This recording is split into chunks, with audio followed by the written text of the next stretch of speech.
तर मुंब्रा इथे झालेल्या या लोकल दुर्घटनेत काही जणांचा मृत्यू झाला। या अपघाताला प्रवासी जबाबदार असल्याचं रेल्वेकडून सांगण्यात आलं होतं। यावर अजित पवारांनी प्रतिक्रिया दिली आहे। मुंब्रा इथे झालेल्या या दुर्घटनेला रेल्वे विभाग जबाबदार आहे, याला कुणीही नाकारू शकत नाही, असं अजित पवार म्हणाले। भयंकर रेल्वे दुर्घटना घडली।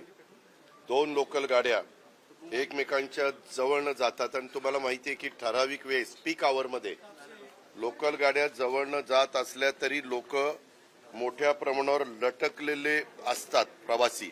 रेल्वेला जसं मेट्रोला दरवाजा असतो तसा दरवाजा नसल्यामुळं ते बरेचसे प्रवासी लटकले आणि ते घासले गेले।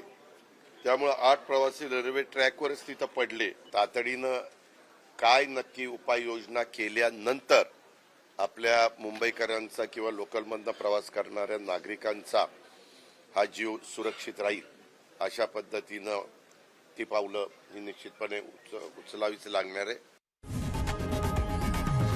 लोकशाही मराठी ऐका, पहा, जागरूक रहा।